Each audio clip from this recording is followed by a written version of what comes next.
J.D. Vance tells Israel you can't kill your way out of security problems. U.S. Vice President defends Iran war MOU, framing war as victory for Washington regardless of negotiation outcome. United States Vice President J.D. Vance has been defending the Memorandum of Understanding to end the U.S.-Israeli war with Iran, responding to criticism of the deal from members of the opposing Democratic Party and Republicans alike. But speaking during an interview with the New York Times published on Thursday, the day after U.S. President Donald Trump and Iranian President Pezeshkian inked the MOU, Vance reserved some of his harshest criticism for Israel, whose leaders have continually pushed Washington to continue the war. Vance pointed to criticism of the deal from Israeli officials, including far-right ministers Bezalel, Smotrich and Itamar Ben-Gvir. And I guess my response to them would be, what is your exact proposal? You're a country of 9 million people.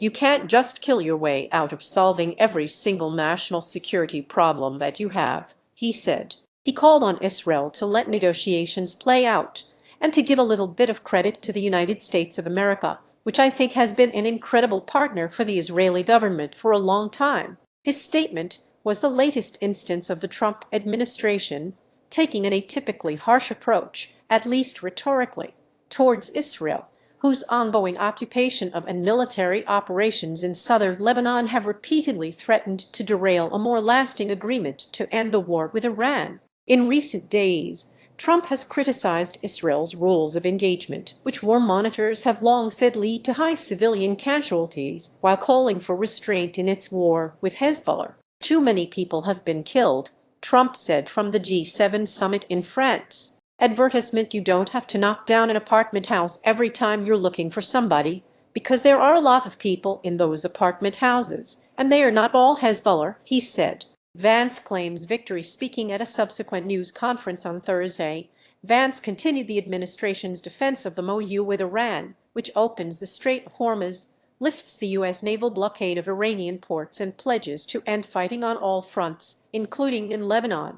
Several top Democrats and a handful of Republicans have said the initial agreement appears to favor Tehran, saying the war has yielded no meaningful concessions that could not have been achieved in previous rounds of diplomacy. Vance maintained that, while several issues remain unresolved, the Trump administration's war had created more favorable circumstances for the U.S. that included degrading Iran's nuclear capacity, setting back Iran's conventional military, and weakening Iran's economy. He said the vice president framed the war as a victory, regardless of whether the upcoming negotiations, which he said could begin as soon as the weekend, were successful. If the Iranians don't change their behavior, their military and their nuclear program is still destroyed. If they do change their behavior, then they are going to have a transformative relationship with the Middle East, and the Middle East will have a transformative relationship with the people of Iran, he said.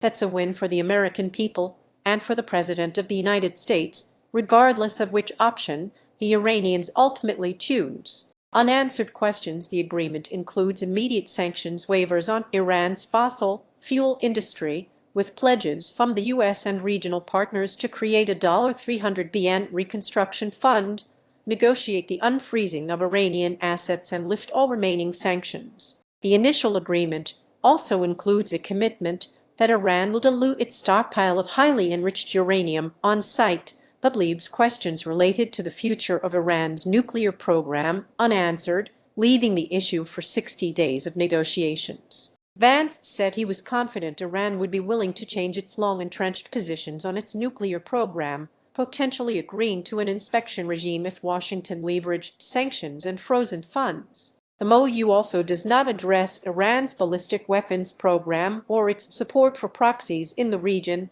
top issues for both Israel and Iran hawks in the U.S. Vance suggested that he hoped negotiations would yield an agreement preventing Iran from building the kind of missiles that can broadly threaten the entire world. Still, as Trump had done on Wednesday, the vice president backed away from previous administration pledges to destroy Iran's ballistic weapons capabilities. Advertisement: you can't tell a country, whether Israel or Iran, they are not allowed to have any self-defense, he said. The MOU also does not include commitments related to the future administration of the Strait of Hormuz or preclude Iran from imposing tolls. Vance said any future agreement will be about ensuring that the straits are never used as a choke point for the global economy ever again.